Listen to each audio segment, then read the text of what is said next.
안녕하세요. 임플란트 타이거입니다. 5월부터 바뀌는 신분증 제도 내용을 모른다면 혹시 병원을 가셨다가 커다란 낭패를 볼 수 있습니다. 정확한 날짜는 5월 20일부터인데요. 이때부터 병원에서 만약 진료를 받으시려면 신분증이 꼭 필요합니다. 지금까지는 신분증 필요가 없었습니다. 대부분 주민등록번호만 알게 된다면 건강보험 가입 사실만 확인했지만요. 이제부터 이런 내용이 완전히 바뀌는 겁니다. 이렇게 갑자기 5월 20일부터 모든 신분증 본인 확인을 강화하는 이유는 자격이 없는 사람이 건강보험을 대여하거나 도용하는 사례가 계속 발생했기 때문입니다. 건강보험료 한 푼도 안 내면서 의료 쇼핑하려고 한국에 들어오는 사람들 정말 많았다고 합니다. 사진을 확인하지 않았기 때문에 실제 병원이나 의원에 가보면 이 사람이 진짜 환자인지 아닌지 해당되는 건강보험의 자격을 가지고 있는 사람인지 확인하지 않는 경우도 많았다고 합니다. 해외 동포뿐만 아니라 심지어는 한국 사람과 비슷하게 생긴 사람들에게 일부러 악용하는 브로커들도 실제 많이 활동했다고 합니다. 지금까지 건강보험 자격이 없거나 타인 명의로 향정신성 의약품을 그러니까 마약 성분과 같은 것을 확보하려고 건강보험증을 대여하거나 도용하는 사람이 계속 늘어났습니다. 2021년 32,000건 정도 대여하거나 도용했던 사례가 있었다면요. 이것이 2022년에는 3771건, 2023년 지난해입니다. 4418건까지 늘어났습니다. 그렇기 때문에 이런 부정수급을 예방하기 위해서 건강보험법 12조 4항을 개정한 겁니다. 자, 이렇게 개정되는 법이 이제 시행되는 건데요. 5월 20일부터 건강보험 가입자 또는 피부양자 같은 경우 반드시 신분증으로 본인 확인을 하게 됩니다. 자, 그렇다면 앞으로 본인 확인 지금과 다르게 어떻게 이루어지는지 병원이나 의원을 가서 접수를 하게 되는데요. 이때는 내가 가지고 있는 신분증입니다. 이 신분증에는 주민등록증, 운전면허증, 여권, 국가보훈등록증, 외국인 등록증 이런 모든 것들을 포함합니다. 여기에 사진이 붙어 있어야 되는데요. 그래서 실제 진료받는 사람, 접수한 사람과 본인이 맞는지를 확인한다는 겁니다. 다만 19세 미만 신분증 자체가 없는 사람 또는 응급환자 같은 경우에는 신분증을 제시할 수 없는 경우도 많습니다. 이럴 때는 주민등록번호로 건강보험 자격이 있는지 없는지를 확인하고 접수할 수 있습니다. 그렇지만 19세 이상 신분증이 있는 사람, 응급환자가 아니라면 모든 사람들은 신분증을 제시해야 되고 이 신분증에는 사진이 부착되어 있어야 합니다. 여기에서 바로 본인 확인을 하는 것이니까요. 이제 병원 가실 때는 반드시 주민등록증 챙겨 가셔야 되고요. 아니면 운전면허증이나 여권, 그 외 국가보훈등록증이나 장애인 등록증, 외국인 등록증 같은 행정기관이나 공공기관에서 발행한 증명서, 사진이 붙어 있는 증명서를 제출하셔야 진료 접수할 수 있습니다. 자, 그렇다면 신분증을 놓고 왔을 때 본인 확인이 정말 불가능합니까? 라고 묻는 사람들도 있을 겁니다. 자, 이때 할 수 있는 방법이 있습니다. 신분증을 놓고 왔다면 스마트폰에서 간편하게 본인 확인할 수 있는 방법이 있는데요. 국민건강보험공단에서 만든 모바일 건강보험증을 설치하시면 됩니다.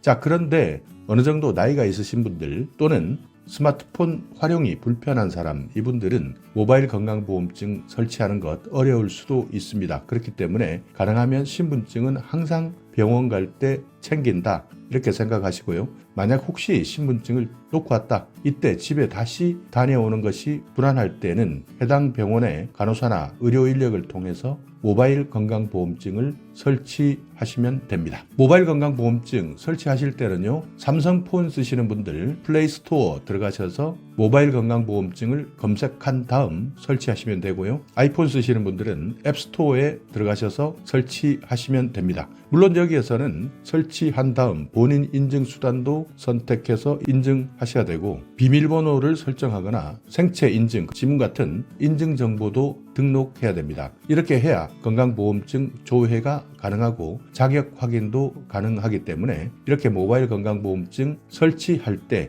본인 인증이나 여러 가지 비밀번호, 생체 인증까지 있어야 되기 때문에 가급적 병원에서 설치하는 것보다는 미리미리 설치해 놓으셨다가 혹시 내가 신분증을 가지고 가지 않았다면 이때는 모바일 건강보험증을 활용하시면 하면 된다는 뜻입니다. 이렇게 5월부터 갑자기 지금까지 이용했던 방법과 다르게 신분 확인을 더욱더 강화하는 이유가 있습니다. 아까도 말씀드렸지만 건강보험 재정이 많이 낭비되기 때문입니다. 도용하는 사람, 빌려 쓰는 사람, 몰래 쓰는 사람, 이렇게 내가 내고 있는 건강보험료 누군가는 도둑질 하듯이 건강보험을 사용하고 있는 사람들이 있기 때문인데요. 그렇기 때문에 혹시 내 주위에 이런 사람들이 있다면 우리가 내고 있는 건강보험료를 아끼기 위해서라도 이런 사람들은 반드시 신고하셔야 됩니다. 신고하시게 되면 채택되었을 때는 포상금까지도 있으니까 건강보험과 관련된 제한이나 부당한 사례가 있다면 반드시 신고하시기 바랍니다. 예산 낭비 분야 이런 부분 신고할 수 있고요. 또 하나는 부당 청구입니다. 그러니까 병원에서 과다하게 돈을 더 받는 경우도 많고 건강보험과 관련된 내용을 모르기 때문에 부당 청구하는 사례, 세금 빼먹는 사례가 정말 많습니다. 이렇게 만약 부당 청구를 했을 때는 진료받은 내용이나 요양기관, 준요양기관 또는 보조기기 판매업자 이런 사람들 모두 신고할 수 있고요. 또 어떤 곳에는 불법으로 의료기관을 개설한 곳도 있습니다. 이런 곳도 혹시 눈에 띈다면 신고할 수 있고요. 의약품이나 치료 재료를 불공정하게 유통하거나 생산하거나 이런 것들도 모두 포함됩니다. 일회용 주사기를 재사용하는 사람들 이런 것들도 신고할 수 있고요. 건강보험증 부정사용, 지금까지 말씀드렸던 이런 건강보험증 자체를 부정하게 사용하는 것도 신고할 수 있습니다. 또 부당이득금, 납부 의무자, 은닉재산도 신고할 수 있습니다. 자, 그렇다면 어떤 신고 사례들이 있느냐, 주요 신고 사례 한번 살펴보겠습니다. 거짓 청구하거나 부당 청구한 사례, 병원에서 이미 퇴사한 방사선사입니다. 이렇게 이미 퇴직했는데도 불구하고 면허를 그대로 등록한 다음 무자격자가 방사선 영상 촬영을 하고 9,600만 원 부당 청구해서 받아간 내용도 신고되었고요. 요양기관 개설 자격이 없는 사람이 다른 약사를 고용하는 방법으로 약사 명의로 약국을 불법 개설해서 운영하면서 요양급여에서 6억 4천만 원 정도를 편취했습니다. 그러니까 가로챘다는 뜻이죠.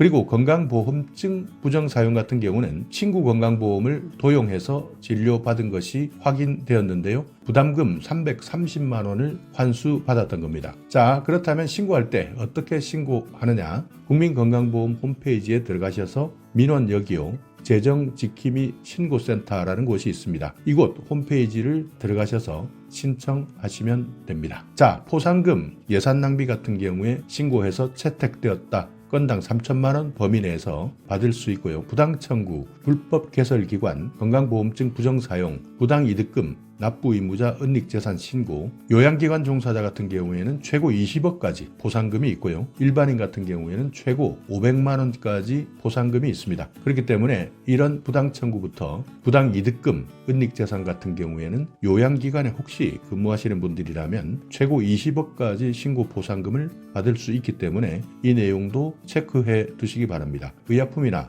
치료 재료 불공정 신고는 최고 30억입니다. 이런 내용도 종사자 같은 경우에는 확인해 두시는 것이 좋습니다. 자, 오늘 영상 여러분께 조금이나마 유익한 정보가 있었다면요. 오늘도 구독 그리고 좋아요 부탁드리겠습니다.